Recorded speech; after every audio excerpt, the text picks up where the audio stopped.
You're listening to The Dealmaker's Edge with AY Strauss, diving deep into stories behind commercial real estate leaders. The Dealmaker's Edge highlights the stories, struggles, and successes behind major commercial real estate investors. You'll get a behind-the-scenes look at commercial real estate leaders and their unique edge. We hope you'll follow along for regular episodes highlighting exceptional voices of the commercial real estate industry and beyond.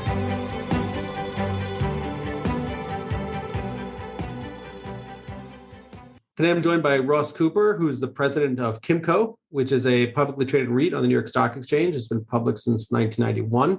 Headquartered in Jericho, New York, Kimco has over 94 million square feet of gross leasable space, over 550 shopping centers. They are North America's largest publicly traded owner and operator of open-air, grocery-anchored shopping centers and mixed-use assets. Ross, we're delighted to have you on today. Thanks for joining us. Well, thank you, Aaron. I appreciate it. Thanks for having me. I'm president and the chief investment officer. I've been with Kimco since 2006. I really started as a junior analyst in the acquisitions department, going sort of door to door with my fellow analysts and other deal makers and just really figuring out, the business, understanding open-air retail, volunteering to do as much as I could with my colleagues, help them with their due diligence, help them with their deal making, and really just learn and grow from there. I took an opportunity within Kimco in 2009 during the Great Financial Crisis to move down to South Florida and get more involved in the operations of the business. Started doing some leasing, asset management, overseeing all the rent collections for the southern region, which, as you can imagine, during the GFC was a full-time job in itself. And then as the capital markets started coming back, the investment community started getting more comfortable again with retail, I jumped back into the deal-making side of things. And back in 2015, relocated to New York to our headquarters and took on a more national role. And I've been back here ever since. And it's been quite a wild ride just in the last 5 years or so being back, between the retail apocalypse, so to speak, in 2016, and then sort of moving forward into what was a really nice recovery for the company right up until the pandemic and dealing with everything that came from that.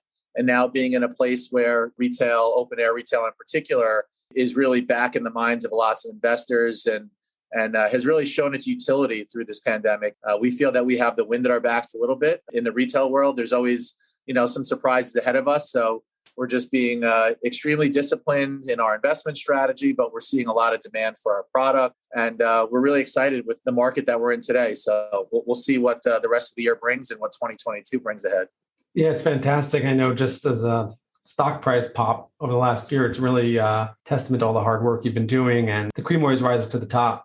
Quality assets, quality management, quality oversight, quality governance, that reflects, even in retail, which has had its name in lights for different reasons, people flock to quality, and obviously been grocery anchored and necessity based has been fantastic. Talking about the fundamentals, obviously we can avoid the broader pandemic headlines. I think people have sort of heard enough of that, but the fundamentals of retail investing today, are you seeing it's a good investment market? Are you being a little more conservative? You're constantly in acquisition mode and you've got a lot of capital behind you, but tell me about how you view the market over the next year or two, generally for acquisitions. It's a really nice time for us to be strategic, to be disciplined, but to be aggressive where it makes sense. And I mentioned the Great Financial Crisis. From my perspective and from the company's perspective, there were lots of lessons learned during that downturn that we pulled forward and utilized to our advantage during the pandemic. I mean, obviously it was an awful, period of time for a lot of reasons. And I'm not going to downplay that, but there were some silver linings for the company in particular. Dating back to the GFC back in 2008, 2009, frankly, the company was not well positioned to withstand such an incredible downturn. The balance sheet was not where it needed to be. We had too much leverage going into the unexpected crisis, and we played a lot of defense. And frankly, for the last 7 or 8 years post the recession, Kimco was really building itself back to a position of strength. It was a very long recovery from the recession up until the pandemic. And we knew that at some point there was going to be another downturn. Clearly didn't anticipate that it was going to come in the form of a global pandemic. But at some point there was going to be another downturn. It is a cyclical business. So what we really did over that 7-8 year period was strengthen ourselves. We exited a lot of the non-core markets. We didn't feel had the supply-demand dynamics long-term for retail that were to our benefit. We sold a lot of assets. We paid down a lot of debt to make sure that we had a substantial amount of liquidity so that when this next downturn did come, whichever form it ultimately presented itself, we would be in a position of strength to play offense. So when the pandemic did hit, we had our utmost liquidity, the most liquidity available to us in the company's history. You can call it better lucky than good sometimes, but we had just renewed our revolving credit facility, which was a $2 billion facility in February of 2020. Right. So right before the pandemic started. So we had full access to that balance sheet. And we tried to be very opportunistic in the early days of the pandemic. We started a structured investments program where we were putting out preferred equity and mezzanine financing on high quality retail assets that needed some funding for one reason or another. And we were able to obtain a right of first refusal on those assets so that if and when the owner ultimately looked to sell, it would potentially be an acquisition pipeline for us going forward into the future. And then we were working for many years actually on a acquisition, a merger of another one of our peers based in Texas. Those conversations began back in 2017. They were on again, off again for a couple of years. As you can read in the publicly filed proxy materials, there's a whole background section that sort of outlines, some of that back and forth. But one of the, silver linings of the pandemic for us was that we were able to use that financial strength that I previously mentioned to finally move forward and to acquire that other public company called Weingarten Realty. So we actually just closed on that acquisition in early August of 2021. So we now have an additional 160 shopping centers, really great assets throughout the Sun Belt, mostly grocery anchored. We were able to onboard about 100 new employees from Weingarten. Really great people in all facets of our business, additional leasing people, property managers, developers, legal, accounting, et cetera. It goes on and on. So we're really excited about the position the company's in right now. And frankly, we wouldn't have been able to accomplish that if we hadn't prepared ourselves based upon what we had learned the last time around. Really exciting story, and the timing couldn't have been better, as you described. And the preparation. Talk to me a little bit about the Sun Belt. Obviously, I know you're doing some large JV deals there. You're really active there. A ton of capital is there. And it may not have been where you traditionally played. Obviously, you're based in Jericho, New York. You've done deals nationally. But talk about the Sun Belt generally and what your strategy is there. I know you're getting very active. And we have been active in the Sun Belt. I would say, one of the benefits of Kimco as an organization is we're very diverse. So we have geographic diversity in our properties. We own now over 550 shopping centers with this new acquisition located throughout the major MSAs in the U.S. So top 20 markets from east to west coast, including certain parts of the central part of the country, Texas, assets in Denver, Phoenix, a little bit in Chicago, Minneapolis. So we've always been diverse in our geography. We've always been very diverse in our tenant base. When you look at our largest tenants, the TJX companies is just around 4% of our total average base rent or annual base rent, I should say, followed by Home Depot and then, a lot of grocers and other A credit tenants. So we've always prided ourselves on having that diversification, which is so important in retail. But when you look at the demographic shifts that are happening in this country, you think about the lifestyle and I would say some of the disposable income in some of the markets throughout the Southeast. There's a real story to be told.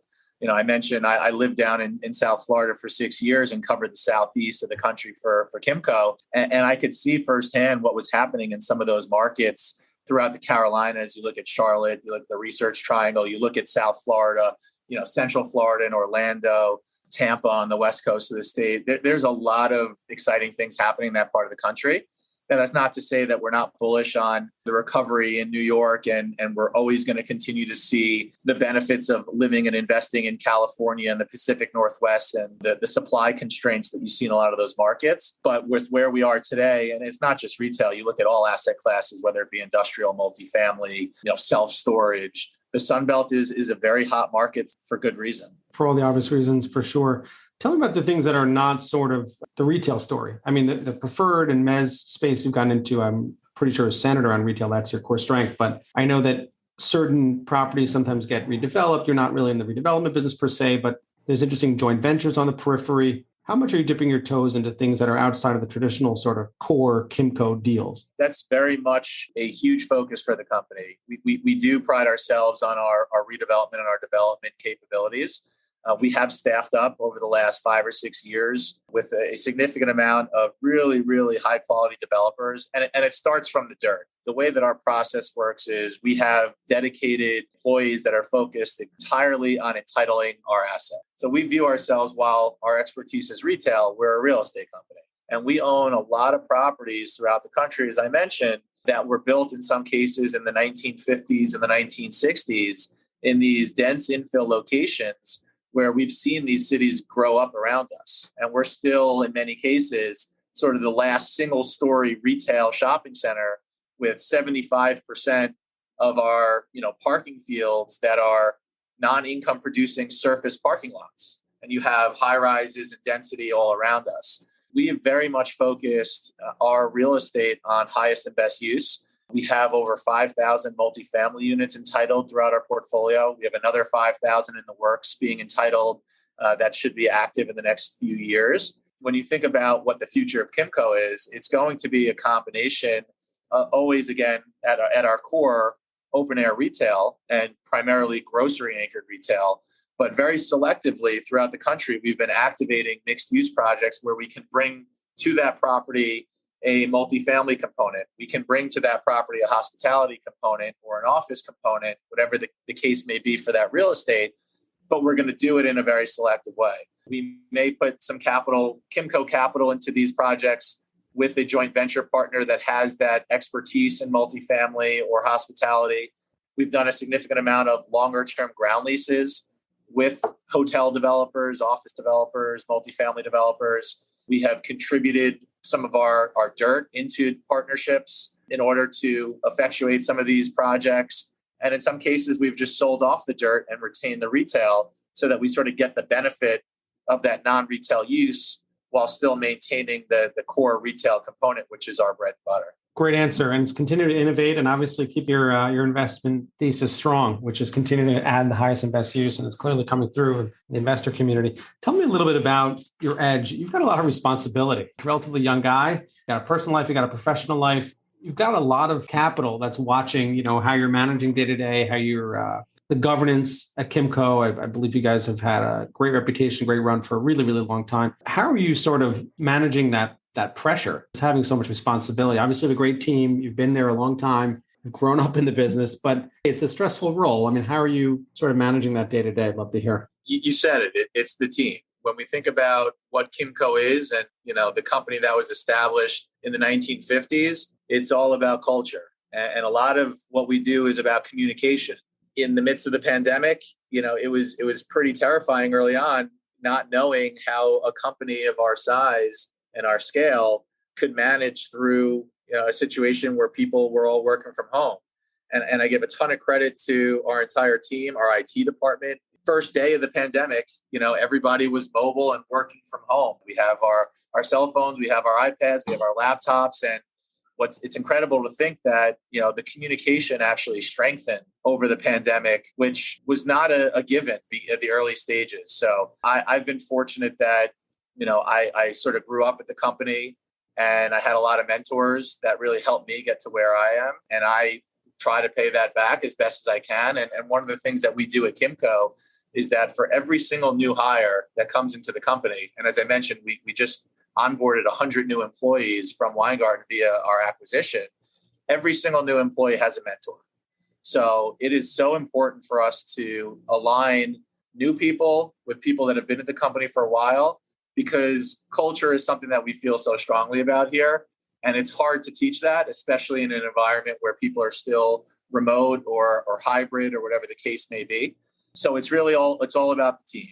And I, have such great people that work with me on my team that make it so that you can sort of take a step back and let some of these processes play out, empower the people that you work with to make decisions so that it doesn't all fall on your shoulders, because it can be overwhelming if you try to take on too much at the same time. And I've just taken on a role and sort of an attitude of trying not to get too high or too low at any given point, because It is a cyclical business. And, right now we feel that we're in a great place as an organization, but not too long ago, we were dealing with all the stresses of the early stage of the pandemic. And I'm sure at some point in the not too distant future, there's going to be some other challenges that we're going to have to deal with. So you try to enjoy the wins when they happen, but know that there's going to be, tougher times ahead that you just kind of have to battle through.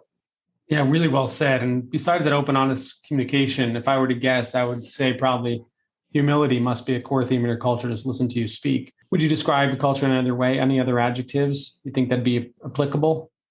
For me personally, I think responsiveness is so important, and it's such a simple thing, but you just don't see it from everybody. I sort of pride myself on getting back to people very quickly, whether it's, a phone call, an email, a text message. If you reach out to me, even if I don't have the answer for you, or it's not something that I can attack on that given day, just a simple like, hey, got your message, I'm looking into it, I'll be back to you. It goes such a long way. And I find that not everybody does that. And it's just something that I've sort of taken as a calling card for me. And I try to impart that on the people that I work with. It's little things like that I think really go a long way. Yeah, well said. Same with me. It drives me crazy if I can't get back to somebody soon enough, because it shows you care. You can't fake caring. You obviously care deeply and passionately about what you're doing every day. Next question I have for you is somebody, a new graduate, maybe they've been in real estate or some other field for a couple of years. They want to break into retail. They'd love to get into the shopping center business. They manage to squeeze into your schedule for half an hour for coffee. What types of things are you telling that person who's looking to build a career as an owner investor over time?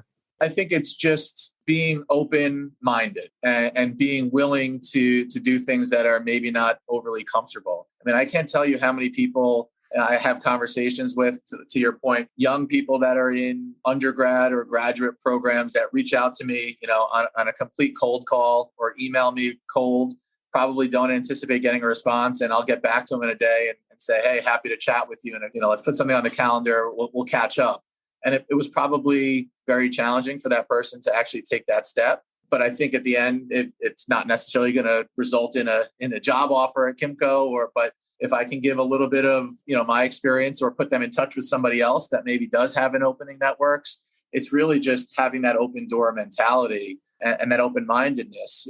For me at Kimco, starting in 2006 as the most junior person in the organization, it's pretty daunting to even think about, how do I get from where I was then to where things stand today?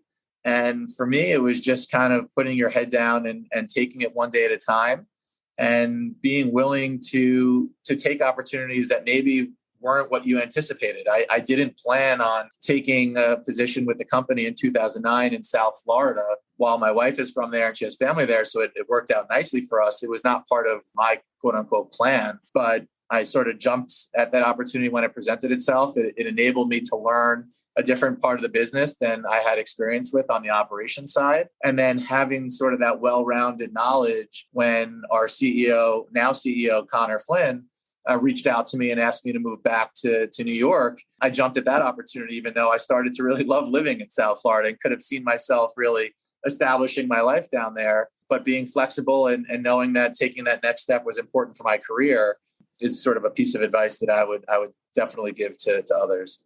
For sure. Yeah, I guess you did the reverse. You came to New York, when everyone else went to Florida, but you're still buying it down there. So it's the same. Well, maybe one day I'll be back. Like I said, you never know what the future holds. Any laser focused goals for the next year ahead? I mean, obviously there's a lot of blocking and tackling.